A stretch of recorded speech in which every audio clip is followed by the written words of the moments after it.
महाराजा कृष्णदेव राय एक कीमती रत्न जड़ित अंगूठी पहना करते थे। जब भी वह दरबार में उपस्थित होते तो अक्सर उनकी नज़र अपनी सुंदर अंगूठी पर जाकर टिक जाती थी। राजमहल में आने वाले मेहमानों और मंत्रीगणों से भी वह बार बार अपनी उस अंगूठी का जिक्र किया करते थे। एक बार राजा कृष्णदेव राय उदास होकर अपने सिंहासन पर बैठे थे। तभी तेनालीराम वहां आ पहुंचे।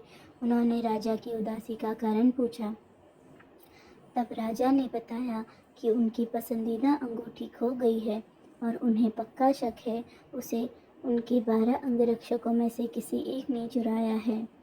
चूँकि राजा कृष्णदेव राय का सुरक्षा घेरा इतना चुस्त होता था कि कोई चोर उचक्का सामान्य व्यक्ति उनके नज़दीक नहीं जा सकता था। तेनालीराम ने तुरंत महाराज से कहा कि मैं अंगूठी चोर को बहुत जल्दी पकड़ लूँगा। यह सुनकर राजा कृष्णदेव राय बहुत प्रसन्न हुए। उन्होंने तुरंत अपने अंगरक्षकों को बुलावा भेजा। तेनालीराम बोले, राजा की अंगूठी आप 12 अंगरक्षकों में से किसी एक ने ली है, क्योंकि मैं इसका पता बड़ी आसानी से लगा लूँगा। जो सच्चा है उसे डरने की ज़रूरत नहीं है और जो चोर है वह कठोर दंड भोगने के लिए तैयार हो जाए। तेनालीराम ने बोलना जारी रखा, आप सब मेरे साथ आइए, हम आपको काली माँ के मंदिर जाना है। राजा बोले, ये कर रहे हो तेनालीराम? हमें चोरों का पता लगाना है, मंदिर के दर्शन नहीं कराने हैं।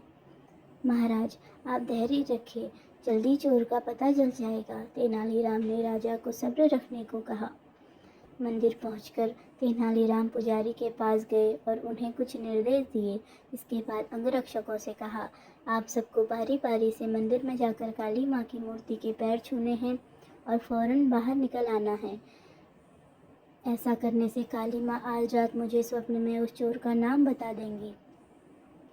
अब सारे अंगरक्षक बारी बारी मंदिर में जाकर माता के पैर छूने लगे। जैसे ही कोई अंगरक्षक पैर छूकर बाहर निकलता, तेनालीराम उसके हाथ सूंघते और एक कतार में खड़ा कर देते। कुछ ही देर में सभी अंगरक्षक एक कतार में खड़े हो गए। महाराज बोले, चोर का पता तो कल सुबह लगेगा, तब तक इनका क्या किया जाए? नहीं महाराज, चोर का पता तो लग चुका है।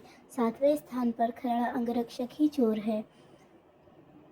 ऐसा सुनते ही वह अंगरक्षक भागने लगा। वह वहां मौजूद सिपाहियों ने उसे धर दबोचा और कारागार में डाल दिया। राजा और बाकी सभी लोग आश्चर्यचकित थे।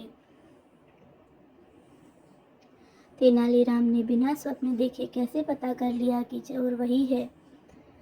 तेनालीराम सबकी जिज्ञासा शांत करते हुए बोले, मैंने पुजारी से कहकर काली माँ के पैरों में तेज सुगंधित इत्र छिड़कवा दिया था, जिसके कारण जिसने भी काली माँ के पैर छुए उसके हाथ में वही सुगंध आ गई।